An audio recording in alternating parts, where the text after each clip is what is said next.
안녕하세요. 경제재민촉 송혜민입니다. 교수님, 곧 조 바이든 당선인의 취임식이 열리잖아요. 예. 네, 어떻게 특별히 주목하고 계신 이슈 있으신가요? 예, 기대가 크죠. 네. 북한 핵 문제가 좀 해결됐으면 좋겠고요. 특히 북한에 대한 경제 제재 완화가 돼서 남북 문제 해결되면 얼마나 좋겠습니까? 그런 기대를 하고 있습니다. 네. 조 바이든 시대가 새롭게 열리면서 한반도를 둘러싼 동북아시아 정세에도 큰 변화가 예상이 되는데요. 오늘 경제재민촉에서는 대북정책 전문가 모셨습니다. 전 통일부 차관을 지내신 남북사회 통합연구원 김영석 이사장님 모셔보겠습니다. 이사장님 안녕하세요. 네, 반갑습니다. 어서 오십시오. 예.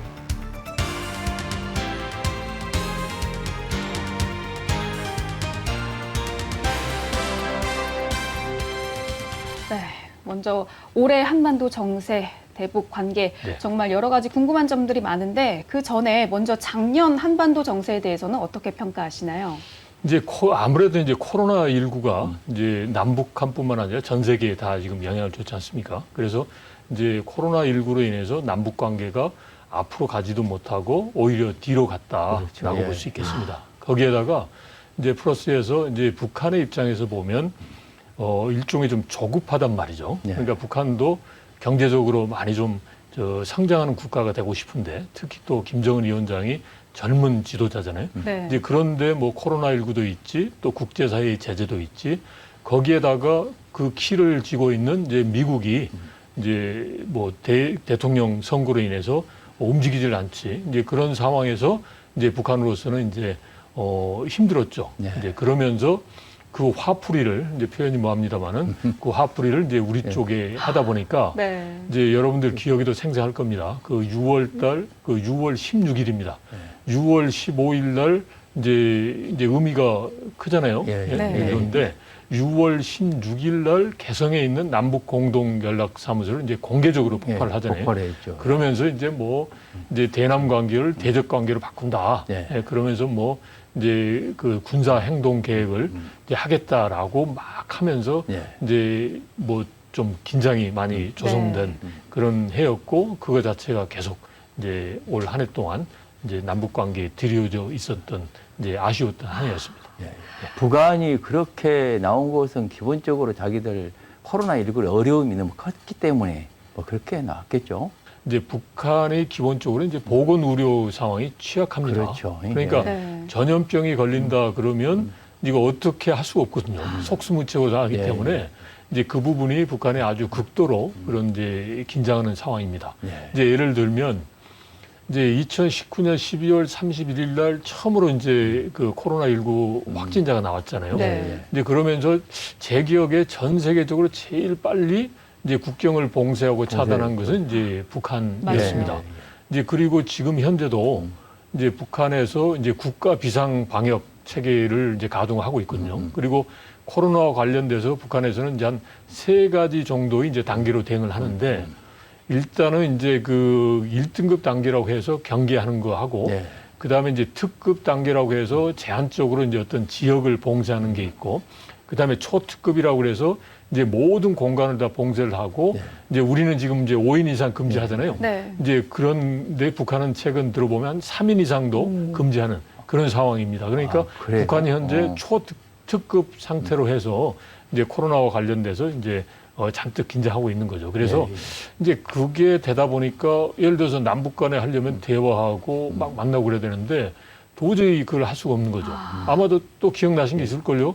저쪽 그 개성 지역에 우리 탈북민이 예. 한번 간 적이 있죠. 예, 같이. 그런데 예. 그때 해가지고 이제 개성 시내를 예, 돌다 맞습니다. 보니까 이제 북한에서 발칵 난리 나가지고 개성 지역을 완전 예, 봉쇄하고 봉쇄하고, 네. 그런 적도 있고 예.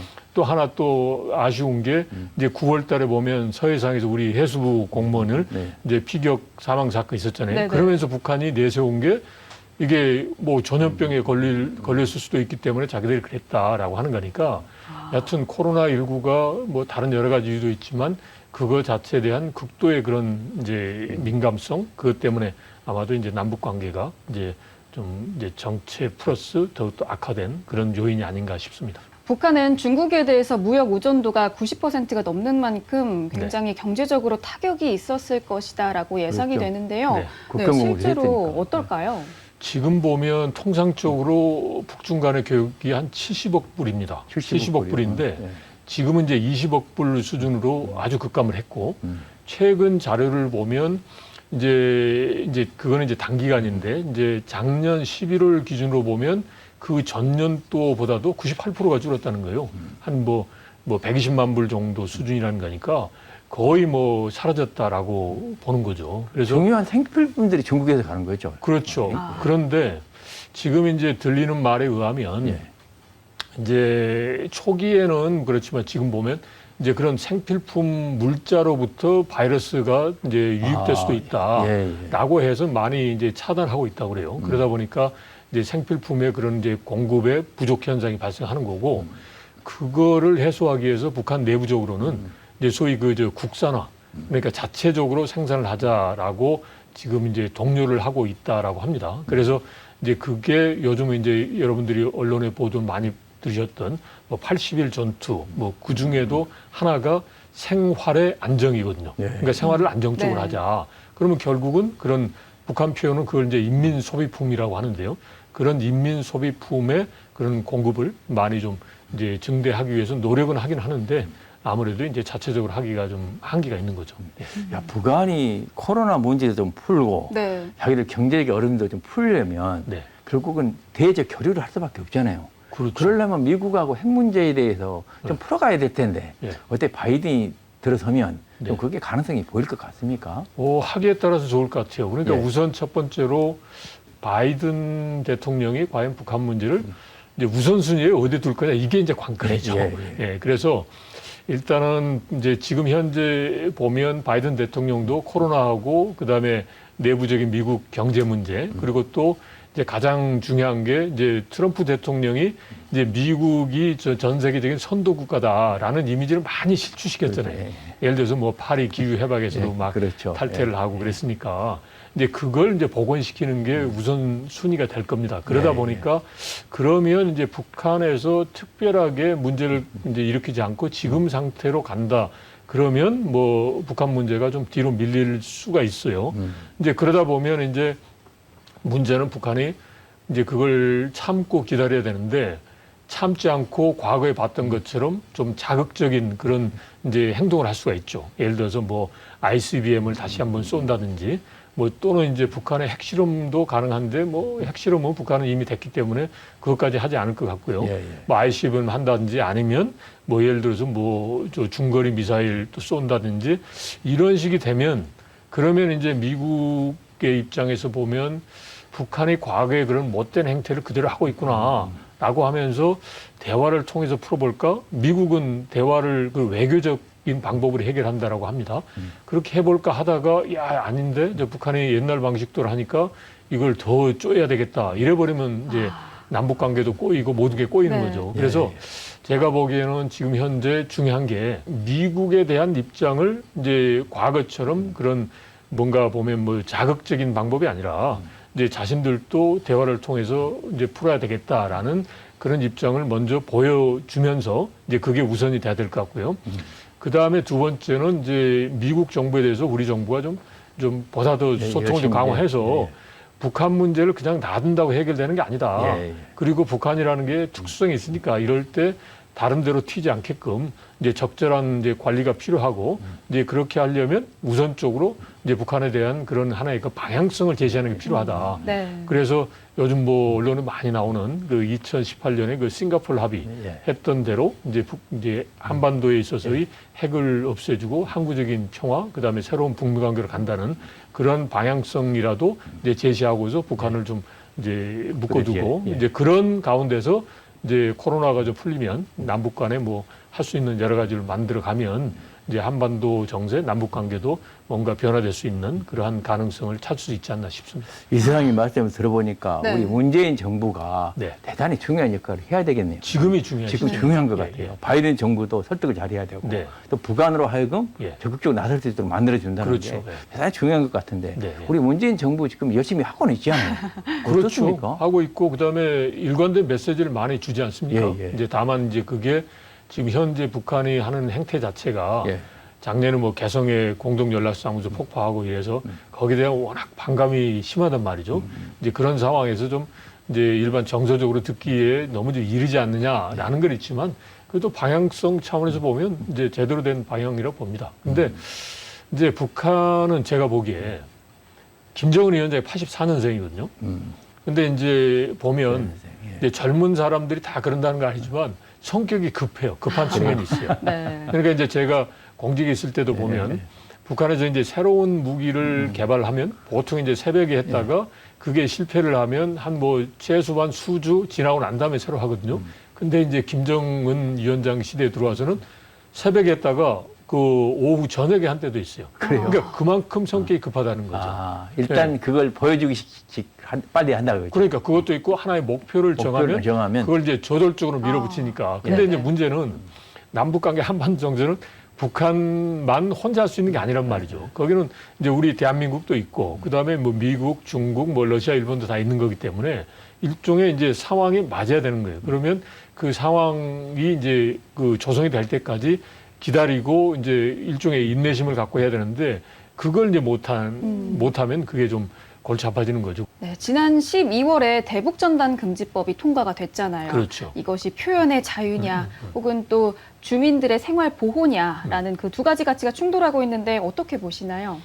두 개의 가치가 충돌을 하고 있죠. 근데 이거는 이제 참 어려운 문제인데 네. 근데 그게 핵심이 뭐냐. 기본 기본 축이 뭐냐. 그렇죠. 이걸 우리가 이제 생각을 했는데 그게 지금 간과된 것 같아요. 저는 이제 기본 국제사회 축은 비판이 많잖아요. 예.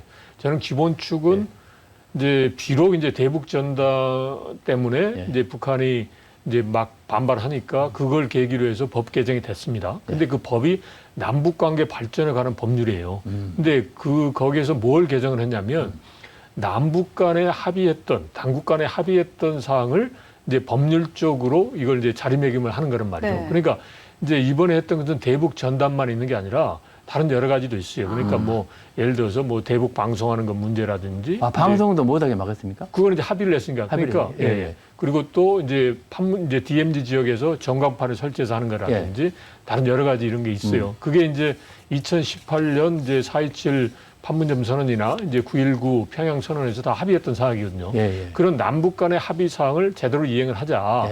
그리고 이런 합의된 사항을 이제 이행하지 않았을 경우에는 이제 뭔가 이제 제한적인 페널티가 있어야 되잖아요.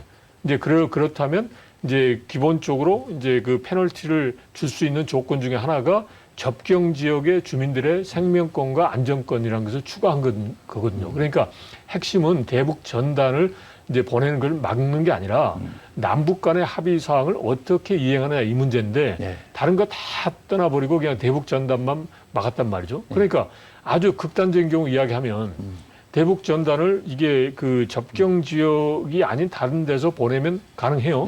이 법에 처벌을 받지 않아요. 그리고 또 대북 전단을 이제 보낼 때도 예를 들어서 그런 그 접경 지역의 주민들의 생명 안전권에 그런 침해가 없다라는 상황이면 가능하단 말이죠.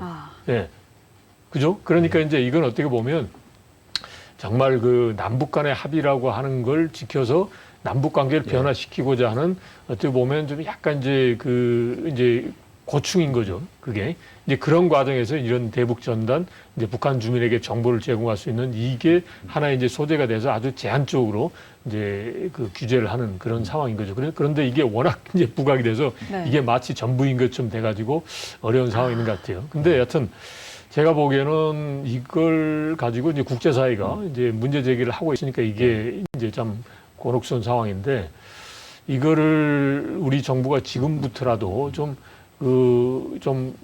더 적극적으로 설명이 필요할 것 같아요. 그러니까 표현의 자유를 제약한다 이런 쪽의 설명이 아니라 기본적으로 남북 관계가 특수하고 남북 간에 합의를 한다. 그러니까 지금 남북 관계가 어떻게 보면 일반적인 서구와 국가와의 관계처럼 정상적인 관계는 아니잖아요.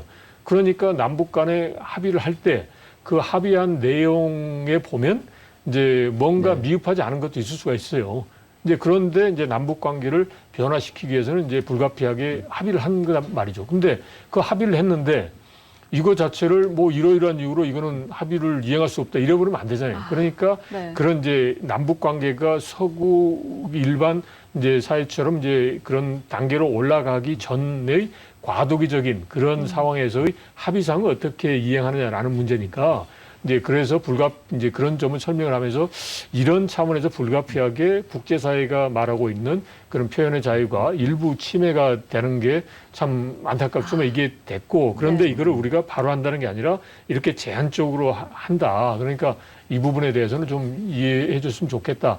라는 쪽으로 접근하는 게 좋지 않느냐. 그냥 이게 뭐 전혀 그 관계없다. 또는 표현의 자유도 그렇죠. 무조건 되는 게 아니 이래버리면 예, 예. 네네. 그쪽에서는 안 되는 거죠. 그러니까 최근에 그 인권 문제 같은 거 보면 이제 R2P라고 해서 국제사회가 인권 침해를 그대로 방치해서는 안 되고 직접 개입을 해야 된다라는 게 일반적인 맞습니다. 그런 예, 이제 예. 주례예요. 그러니까 이걸 표현권도 일종의 좀 제한이 가능하다 이래버리면 그쪽 사람들은 안 듣죠. 그러니까 그런 설명보다는 제가 보기에는 이제 남북관계 특수성이 있잖아요. 네. 네. 먼저 합의를 해서 합의한 사항을 자꾸 이행가면서 이제 북한을 이제 움직이게 하고 남북관계 변화시켜야 되니까 그런 차원에서 이제 당국 간 합의를 존중하고 이행한다는 차원에서 이제 불가피하게 그런 이제 상황이 발생했다. 그래서 이거를 이제 국제적인 그런 인권의 그런 취지나 틀 속에 벗어나지 않게 뭐 최소화해서 제한적으로 하겠다 이런 쪽으로 설명을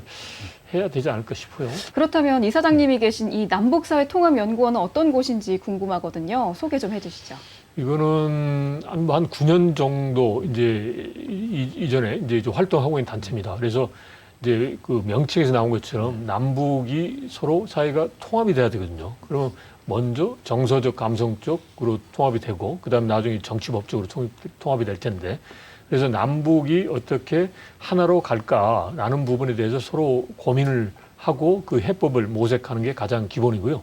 이제 그런 가운데서 저처럼 이제 통일부에서 이제 경험했던 이제 그런 이제 그 경륜을 가지고 민간의 남북 관계와 관련돼서 활동하신 분들에게 많은 걸 좀 조언을 해드리고자 하는 이제 그런 이제 단체입니다. 그래서 하여튼 남북이 지금은 뭐 여러 가지로 어렵습니다만은 이제 일종의 하나의 이제 사회 통합이 이루어져서 서로가 평화롭게 공존하면서 번영할 수 있는 이제 그러한 이제 그런 시대가 빨리 오기를 이제 바라는 마음이고 이제 그런 과정에서 조금이라도 이제 기여를 하겠다 해서 하는 게 남북사회통합연구원입니다.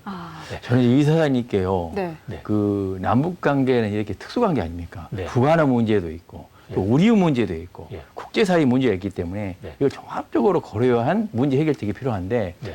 그런 걸 좀 잘할 수 있는 예. 남북 협력을 잘해줄 수 있는 컨설턴트를 잘 양성을 해가지고 좀 문제를 해결하는 데 도움을 받았으면 좋겠다 이런 생각을 가끔씩 갖거든요.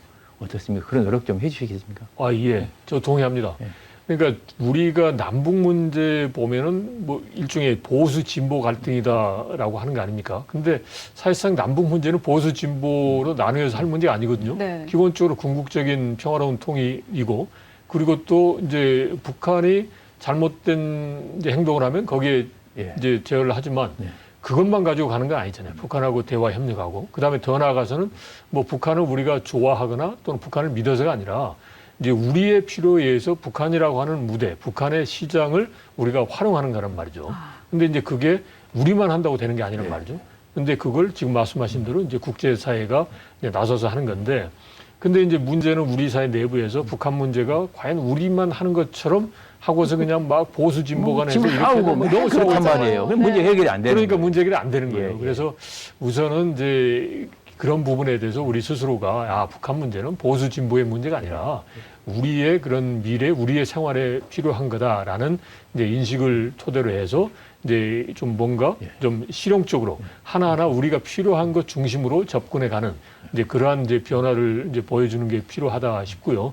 이제 그런 차원에서 본다면 지금 말씀하신 대로 민간 부분에서 특히 뭐 저 같은 사람도 나서서 이제 그러한 궁금증 또 그리고 북한에 가고자 하는 분들에 대한 지원과 협력 이제 이런 게 이제 자꾸 또 많아지고 이제 그리고 또 그게 좀 일상화 된다고 그럴까요? 이제 그러면 좋을 것 같습니다. 그래서 지금 말씀하신 상황에 대해서 저도 전적으로 이 공감하고 사람이 그런 동의합니다. 부분에 싱크탱크가 되시고 네. 예. 그런 전문가들을 많이 양성해서 네. 진짜 제대로 문제를 좀 해결하는 아. 정치적으로 이용하지 않고 그렇죠. 이게 참 중요할 것 같아요. 맞습니다. 교수님이 말씀하신 부분이 남북통합 인재육성 아카데미가 아닐까 싶거든요. 맞습니다. 네, 어떤 활동인가요? 그래서 말 그대로 남북 통합을 할 수 있는 인재를 육성하는 거예요. 그래서 지난해 한 코로나 상황이었습니다만 한 10주 동안 해서 했습니다. 아, 그래서 그래요? 제 목표는 네. 지금 앞으로의 남북 관계는 2030 세대, 20대, 30대가 이제 이끌어 간다라고 생각하거든요. 근데 2030 세대는 이제 소위 40, 50, 5060 세대하고 좀 다릅니다. 좀 실용적이면서도 뭔가 이걸 뭐 어디에 치우치지 않고 그렇죠. 그리고 뭔가 목표를 이제 정하면 아주 그걸 효율적으로 잘 이제 수행을 해 나가요. 그러니까 소위 이제 아날로그 세대가 아닌 디지털 세대라고 하지 않습니까? 그러니까 그 2030 세대들이 남북 통합을 이루는 데 있어서 가장 핵심적인 역할을 할 거다라고 해서 그분들을 대상으로 해서 이제 제가 가지고 있던 남북 이제 북한 문제에 대한 그런 경험을 전수를 한 거죠. 그리고 저는 개인적으로 이제 북한도 이제 8090 세대가 있거든요. 그게 바로 2030 세대하고 매치가 되는데 그 북한의 2030 세대들도 우리의 2030 세대들하고 비슷한 특성을 갖고 있다라고 생각을 해요. 여러 이제 탈북민들 이야기 들어보면 특히 뭐 스마트폰 쓰는 걸 포함해서 정보와는 뭐 정도의 차이지만 같다라는 거고. 그 다음에 이 사람들의 가장 큰 이제 특징은 각자 도생이라고 이제 국가가 먹여 살려주는 게 아니라 장마당을 통해서 우리의 부모가 먹여 살려주는구나 라는 거기 때문에 이제 소위 지금의 이제 우리의 2030 세대들처럼 개인적인 그런 행복과 그다음에 경제적 발전을 위해서 이제 어떤 통제의 틀에서 벗어나고자 하는 이제 그러한 이제 성향을 가지고 있기 때문에 이제 남북한의 2030 세대들이 중요하고 그런 의미에서 남북 통합에서 인재로서 2030 세대 그분들에 대한 이제 그런 경험 전수가 중요하다라고 생각하는 거죠. 우리 젊은이들 많이 참여하려고 하고 있습니까? 어떻습니까? 네, 예. 아, 그렇습니다. 네. 열렬히 응원합니다. 그러니까요. 예, 고맙습니다. 네. 네, 앞으로 남북 관계 개선 그리고 한반도 평화를 위한 정책 지원 부탁드릴게요. 아, 정책 지원이요? 네. 일단은 우선은 이거 같아요. 그러니까 이제 지금 뭐 코로나 때문에 안 하지만 오케스트라 있잖아요. 오케스트라 다양한 악기가 있고 그걸 이제 주의자가 탁 하면서 그걸 이제 조화롭게 이루잖아요. 이제 그 역할을 우리 대한민국이 해줘야 되지 않는가 싶어요. 그러니까 각각의 악기가 각기 다른 생각을 갖고 있어요. 그 속에 북한도 들어가고 하는데 우리도 있겠죠. 근데 미국, 중국. 그러니까 이런 다양한 이해관계를 갖고 있는 그런 이제 국가들을 잘 조율을 해서 아름다운 선율을 만들어내는 게 이제 지휘자인 우리 대한민국의 역할이지 않나 싶어요. 그래서 그냥 이제 너무 조급하게 내 생각대로만 갈 건 아니고 이제 그런다고 되는 거 아니잖아요. 그러니까 북한이라는 악기, 미국, 중국 악기도 잘 봐면서 이걸 이제 서로 조화롭게 이루어내서 이제 평화로운 한반도가 될 수 있도록 하는 게 중요하다라는 거고 이제 그런 과정에서 중요한 거는 그냥 기다리는 게 아니라 우리가 끊임없이 우리의 생각과 비전을 이야기를 해줘야 되거든요. 그러니까 북한에게도 이야기해주고 미국한테도 이야기해주고 중국한테도. 그러니까 즉 미국이 이런 입장이다라는 게 아니라 그리고 중국이 이런 입장이다라는 게 아니라 우리의 입장이 이거다. 근데 우리의 입장이 미국과 중국, 북한의 입장하고도 서로 이게 공통 분모가 있다. 이런 쪽으로 해서 이제 가는 적극적인 역할이 이제 필요하지 않나 싶어요. 네. 야, 이사장님 말씀 들으니까요. 제 가슴이 답답하게 뻥 뚫리는 것 같습니다. 맞습니다. 다행입니다. 남북 관계는 비단 남과 북만의 문제가 아닙니다. 전 세계의 다양한 악기들이 조화롭게 연주될 수 있는 평화로운 미래를 기대해 보도록 하겠습니다. 오늘 말씀 고맙습니다. 네, 감사합니다.